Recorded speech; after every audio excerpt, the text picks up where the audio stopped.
আরও একবার বিভিন্ন সূচির পরিবর্তন হয়েছে, যেটি জাতীয় হৃদরোগ ইনস্টিটিউটে রাখার কথা ছিল সেটি পরিবর্তিত হয়ে সোহরাওয়ার্দী হাসপাতালের মর্গে তার মরদেহটি রাখা হবে। সোহরাওয়ার্দী হাসপাতালেের মর্গে তার মরদেহটি রাখা হবে এবং সেখানে যে ধরনের আনুষ্ঠানিকতা এবং নিরাপত্তা বলয় সেটি ইতিমধ্যে সরকারের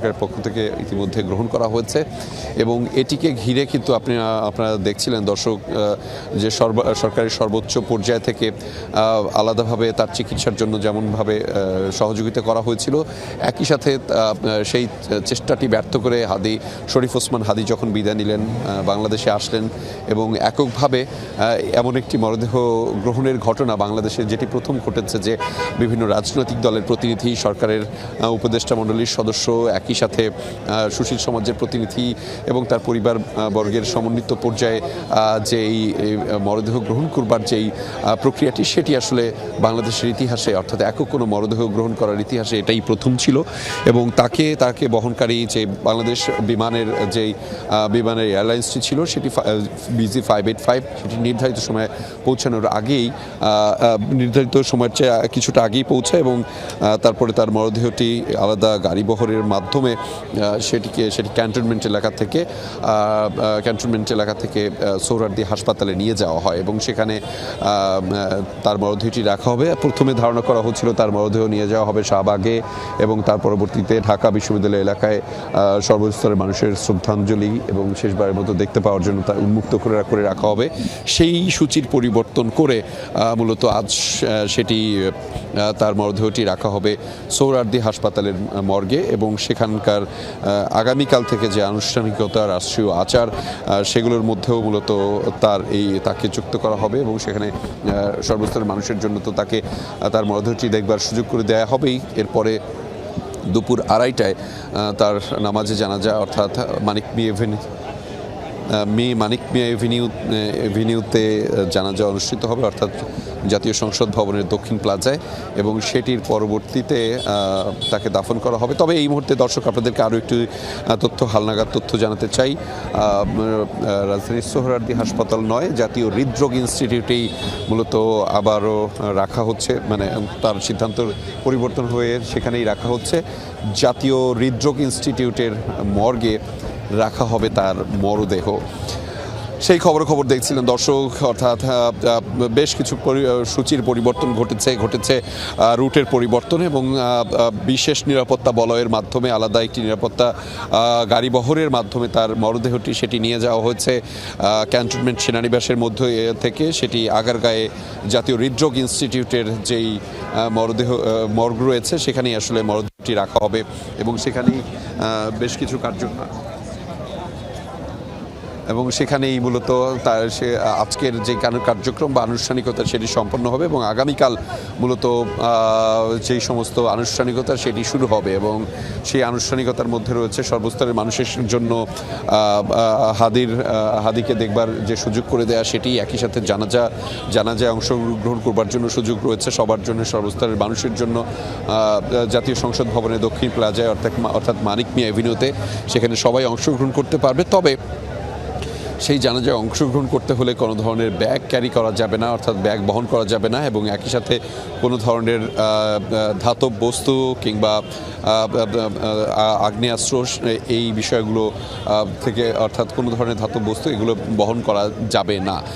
এই বিষয়টি কিন্তু নিশ্চিত করা হয়েছে সরকারের পক্ষ থেকে, অর্থাৎ আগামীকাল 2:30টায় দুপুর 2:30 জাতীয় সংসদ ভবনের দক্ষিণ প্লাজায় মানিক মিয়া এভিনিউতে মূলত তার নামাজে জানাজা অনুষ্ঠিত হবে এবং সেখানে সেই নামাজের জানাজা অনুষ্ঠিত হওয়ার আগে বেশ কিছু কার্যক্রম রয়েছে, যে শেষবারের মতো তাকে দেখতে পারবে সর্বস্তরের মানুষ, সেই ব্যবস্থাটি করে রাখবে এবং সতীর্থদের যাদের সাথে 2024-এর আন্দোলন থেকে শুরু করে তার পরবর্তী সময়ে শরীফ ওসমান হাদী বলেছেন অন্যায়ের বিরুদ্ধে কথা, সেই কার্যক্রমে, অর্থাৎ তার সতীর্থদের সাথেও আলাদা শেষবারের মতো তার বিদায় যাত্রার যে পর্ব সেটি আসলে সেই কার্যক্রমটি নেওয়া হবে।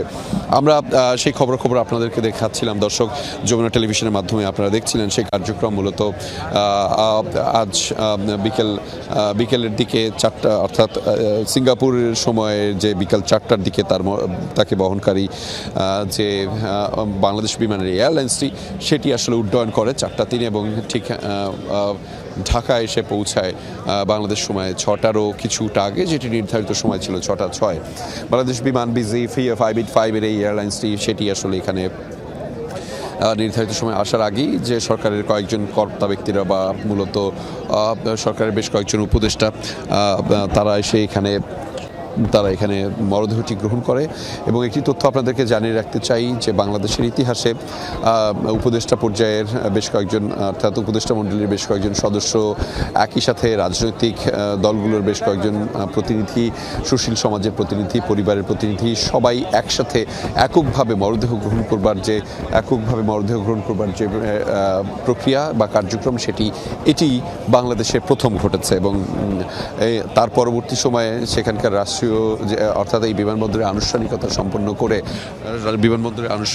সম্পন্ন করে সেটি আসলে রুট পরিবর্তিত হয়ে, অর্থাৎ যেটি কথা ছিল 8 নম্বর গেট বের হয়ে মূলত এলিভেটেড এক্সপ্রেস হয়ে তাকে শাহবাগে নিয়ে যাওয়া হবে, সেটি পরিবর্তিত হয়ে মূলত তাকে বহনকারী যে গাড়িবহরটি সেটি বিমানবন্দর থেকে সেনানিবাস এলাকা হয়ে জাহাঙ্গীর গেট থেকে বের হয়ে আগারগাঁয়ে জাতীয় হৃদরোগ ইনস্টিটিউটে তার মরদেহটি নিয়ে যাওয়া হচ্ছে। সেখানেই আজ রাতে অবস্থান করা হবে মূলত সেই তার মরদেহটি, এবং সেখানে আলাদা নিরাপত্তা বলয়, নিরাপত্তা বেষ্টনী তৈরি করে রাখা হয়েছে।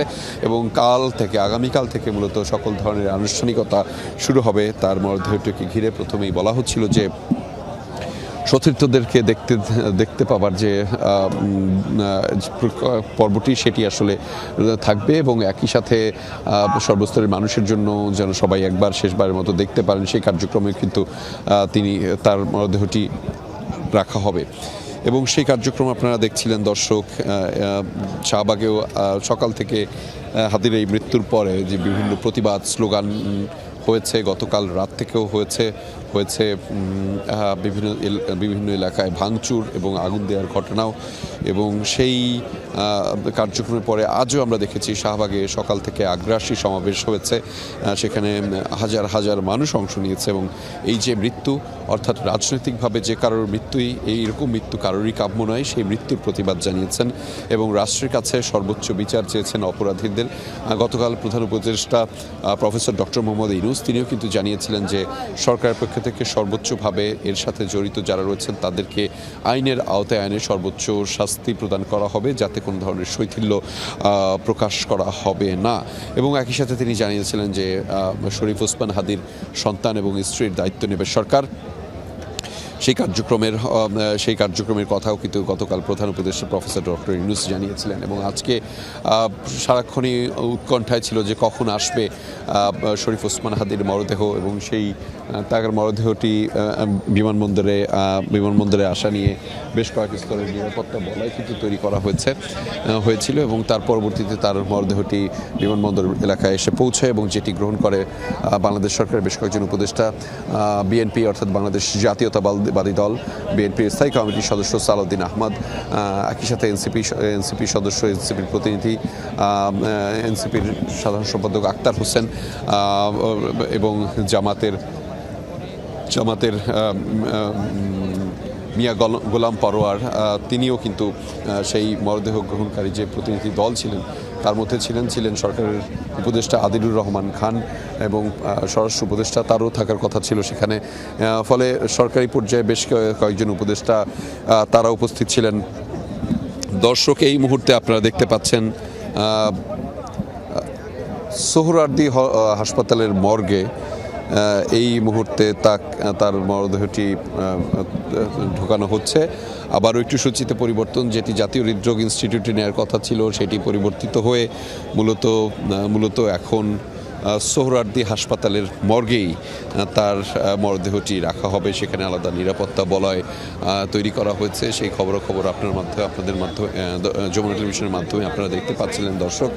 এই মুহূর্তে সোহরাওয়ার্দী হাসপাতালের মর্গে তার মরদেহটি ঢোকানো হচ্ছে।